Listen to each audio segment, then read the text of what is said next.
Hey, welcome back to the Backyard Professor Chess videos. I'm going to give you guys a little bonus in this video, and yes, you're welcome in advance. I'll show you a nifty little idea in the Ruy Lopez on how not to do it. Let me show you this real quick. Pawn, king, 4, pawn, king, 4. Knight, king, bishop 3. Knight, queen, bishop 3. Bishop, knight, 5. King, knight, king, 2. There's a question mark there. What the heck? Pawn, bishop 3. Pawn, queen 3. Pawn, queen 4. Notice they're hitting the center here. Control of the center. And now bishop, queen 2. And now the idea here is to castle. Want a castle? Then the knight goes to knight 3. The knight goes to knight 5. The pawn goes to king rook 3, hitting the knight. And now the knight takes the pawn. Ah, interesting here. The king will take the knight. Nice fork on the rook and the queen. The idea is to prevent the black king from castling. So it's a knight sacrifice here. And now bishop comes back to check. King comes over to king 2. Queen up to rook 5. Queen comes over to king 1. Queen to knight 5. Check. Which is an amazing pawn or a queen sacrifice by a pawn. And now checkmate. Because of the way black lackadaisically developed and did not do it according to the traditional mode, black got checkmated quickly.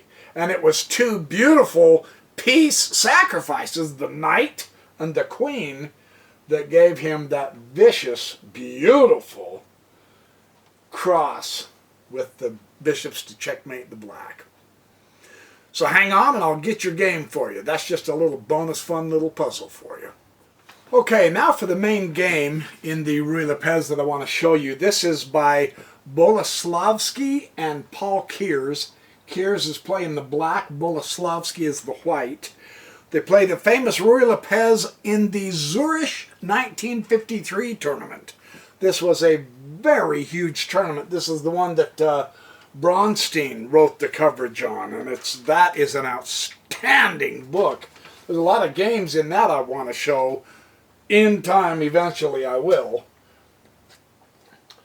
E4, E5. Knight F3, Knight C6, Bishop B5. They are doing a typical Ruy Lopez. Imagine that. What is up with these guys? Don't they know they should be doing something different? No, they do not. Not in this one, no. And now bring out the next knight. Yeah. Castle. Typical standard good stuff. Bishop E7, yep, getting ready to castle for black. Rook on E1, absolutely. White does that a lot. B5, certainly knock that bishop back. Bishop does bump back. It doesn't take the pawn. I've never seen that done, by the way. Someday, just for kicks and giggles in a rapid game, I'm going to do that just to shock my opponent. See what happens. Hey, man, I'm going to take your pawn and then have him it'll leave him a... Yeah. There's a reason why they don't take that pawn with that bishop. I'll let you guess. I'll let you put it together, man. I know you can do that. I have complete faith in you, comrades. Okay, now black castles. C3, yeah. You got to make sure, because that knight over to A5 happens often. But first, the more important business of supporting that pawn. That pawn is the one black wants to keep maintained. That is very important. H3, and now again, the knight A5. This is so typical of the Ruy Lopez, and the bishop will bump to C2. He wants to keep his white squared bishop, and now c5. And this is another typical queenside thrust that you'll see in the Ruy Lopez. If you're white, expect this. If you're black, do it. Because the setup is such that black does better attacking the queenside than going for a kingside attack. He gets more speedy development. He certainly gets more space, so he's more coordinated. His queenside is going to be easier to manipulate and put together than all of that conglomeration that hasn't hardly moved yet. That's one reason why black in the Ruy Lopez does like to go to the queenside. Right? That makes sense? It makes sense. Just trust me, it makes sense. And d4. Fundamentally so. Thrust in the center with your pawns. Queen c7 is another move that is occurring in a lot of Ruy Lopez's for good reasons. Now here the rook goes to d8. A lot of times black answers by putting the rook on the e8 opposite this rook, and they argue over this file. This time he's taken this one and putting the queen across from him. Always something to keep your eye on. It's true. There is a pawn. There is another pawn. Oh, look, there's a knight between the rook and the queen. So the queen is fine. Keep sharp. If your opponent is putting his rooks across from your queen or your king, that's where tactics can develop. So you want to try to not let that stay too long, right? Because you know pawns are going to start disappearing off of this file and exposing your queen pretty quick, right? Just a word of warning to the wise. Just keep track of this. And now the typical bump. And now see, now the knight is not in front of the queen because this knight wants to go elsewhere. It's typical of the knight to make several moves in the Ruy Lopez. Why can it get away with that? Because there's no lanes open yet through the center. No, the center's not locked, but you do have control of it. Both black and the white, true, there's tension in the center, that's right. But they're both somewhat controlling it. So, it's okay to make more than one move in your development to get your pieces to where you want them to be. Because there's nothing going to come roaring through the center at your king yet anyway, right? And, quite frankly, that knight is over by your king now. So that's why. If you're just moving pieces to move pieces and develop without a plan, that's not good. But this is a typical Ruy Lopez maneuver with the knight. Multiple moves. It's not an error. Black will answer d5 in this game. And e will take. So now the tension is being relieved. The battle for the center is on. E will take the d4 here. And C will take here. Temporarily doubling up the white central pawns. Nothing major yet. The knight will take the d5 pawn. Again, the exchanges, but I just want you to just once again observe. I don't know if anything will come of this or not. It's irrelevant. It is important for us to know that our opponent has a rook across from our queen. And pieces are disappearing. Pawns are disappearing out of that file, so just stay alert. Also stay alert that he has a file and he's got a target. True, you've got it covered for now, but your queen may not always stay there, so just be aware of those ideas in the Ruy Lopez. This is really vital. Seems to me like the rooks on files appear somewhat prominent in the Ruy Lopez games. And so just keep your eyes sharp. Realize what is happening as it is happening, because the center of this board is in fluctuation. And pieces are changing. There's a rhythm, there's a movement. And if pieces disappear at the wrong time and you're not ready, you could really get tagged. Okay? If you're playing the Ruy Lopez. I'm just saying. And sure enough, queen goes to e2. Yeah, right. No joke. Great battery. Now, from this point, if at this point it was white's move, for instance, there's a sweet tactic. Really, truly. Take the bishop. No, you don't, because the knight. Nope, forget the tactic. If that knight wasn't there, you would want to take the bishop with the queen and exchange the queens, because you would get a bishop and a queen for a queen. However, the knight's there, so no, you can't do that tactic.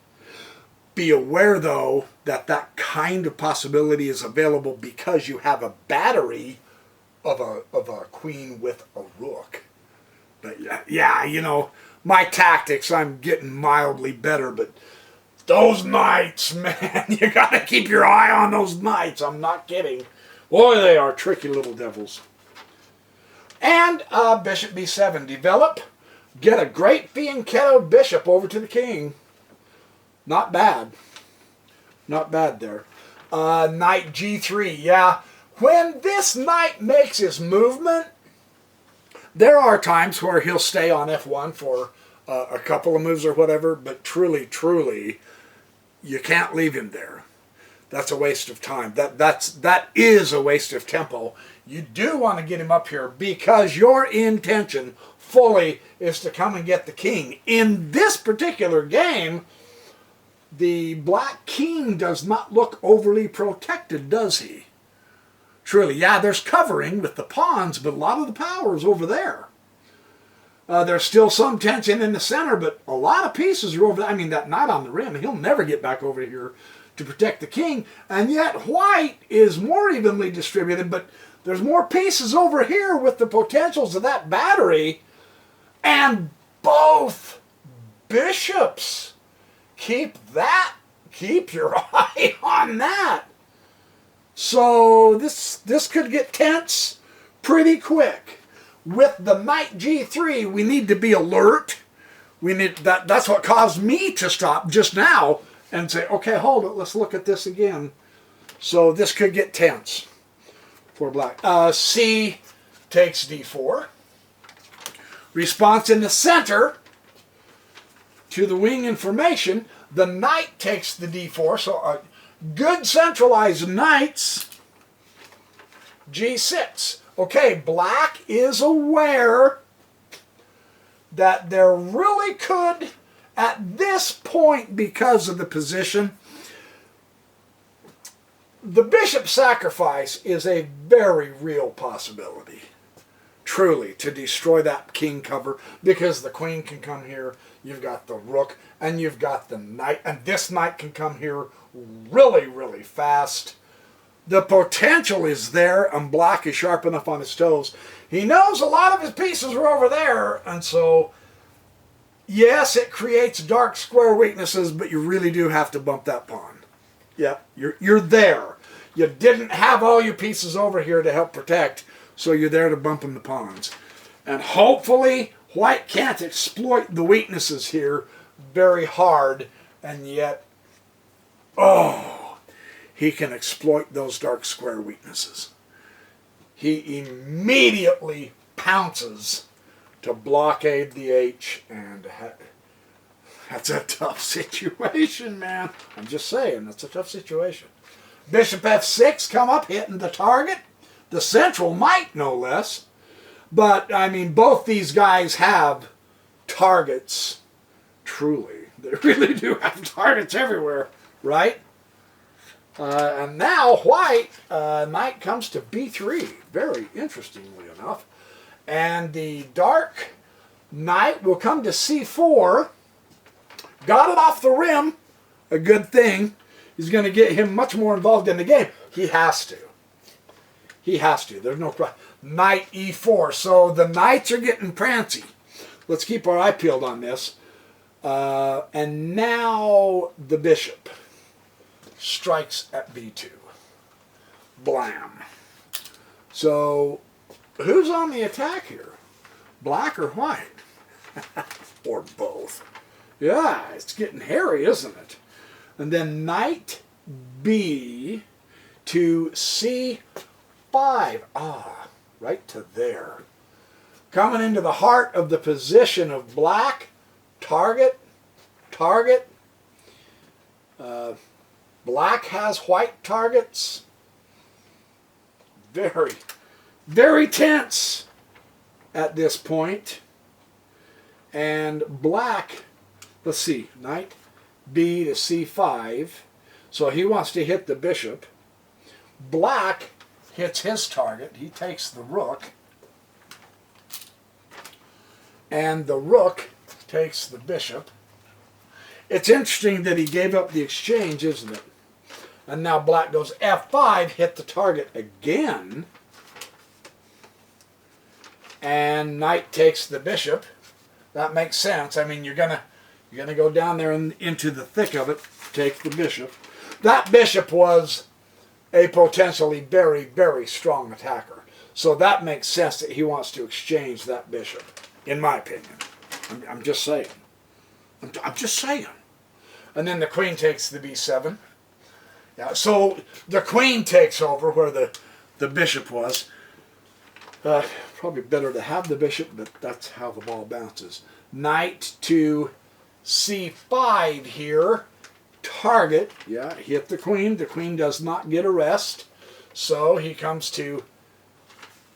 her to c6. And now the knight to d3.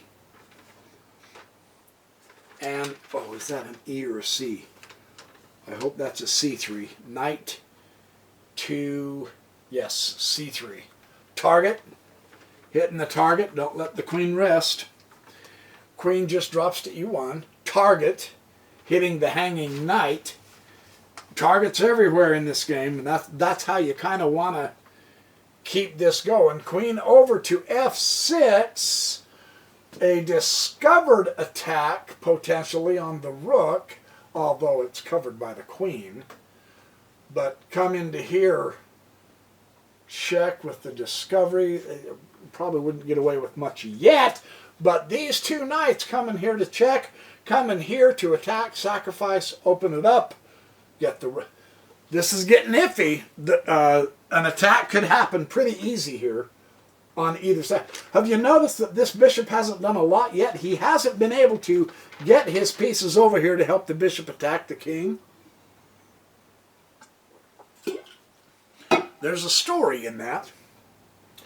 To me, it appears that black is simply keeping white so occupied with threats and targets in the center and on the queen's side that even though the position of the bishop is really nice, he can't seem to cash in on that.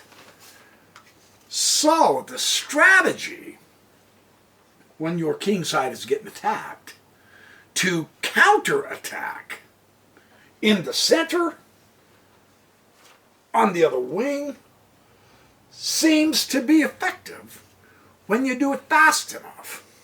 And black appears at this point to be doing it fast enough. That's important to notice. F4. Quit talking and show off the game, man. Yep, I agree. Knight to e4. Okay, here come the knights. They're dancing. Great post. Oh my goodness. Fabulous post. Not bad. And white knows it, so he's gotta be careful. There's some tricks coming up here, really seriously, potentially, that could be devastating. And queen to c3, targets everywhere. Yeah, very interesting. Interesting how he's attacking on the queen side, which he's picking the targets on the queen side, the black is, right, which keeps the white pieces together to coordinate, defend each other on the queen's side, which prevents white from having an effective kingside attack. That's really cool to see. We're seeing the effective refutation of a potentially really good kingside attack, because he had the beginning of a dynamically wonderful position. He just can't get there yet, and he may not ever. Really nifty thing to see this happening here. Okay, B1. And knight C to D2. Target again. Targets, man. Targets, targets, targets, targets. So, queen to C1. Target himself. Yeah. Rook takes D3. There is enough oomph. Open file and using it. But there is enough oomph around that by going down the exchange, it's effective. Because the bishop was pinned, but he took the rook anyway. So this will be very interesting, because the queen, rather than swapping queens, takes the bishop, because he's now a piece up. Nice little tactic to remember. It wasn't necessary for him to swap the queens. He got a piece up, and all of his pieces are together except for this rook guarding that final rank, that back rank there. The bishops never could coordinate with the queen like the queen and the rook can, so white is just not as effective at either defense or offense in this game yet. That is interesting to see. Now, we've got the direct mate threat. Finally, potentially, white can do it. Has white been distracting the black pieces to get them all up there? That might be a cool strategy, huh? I mean, just one more move and it's mate. How do you prevent white from checkmating?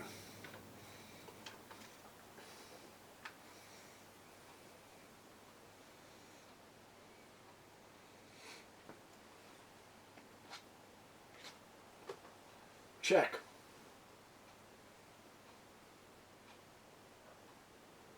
I believe that's where white resigned. That is amazing. Because you only have one square to go. Just one. Right there. And now you can really charge.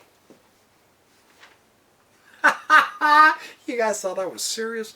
Look, I make enough mistakes with these end analysis, alright? Gal, there's no way in heck I'd do that. I would do this. Whatever. I do believe that that would be mate. Yeah. Two-night mate. One earlier than white could have got. Doggone it.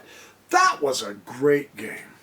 With two astonishingly powerful players, Boleslavsky and Paul Keres. So, another really good Ruy Lopez that gives us the ideas, some basic general ideas on the files, on how the bishops work, on where to put your pieces, things like that. Fun stuff. I do have one more Ruy Lopez I really want to show you. I don't think I've ever shown before. And it is also extremely interesting and fun. So, thanks for watching my videos. You guys have a wonderful day. And there's another video coming right up behind this one. And I will see you there.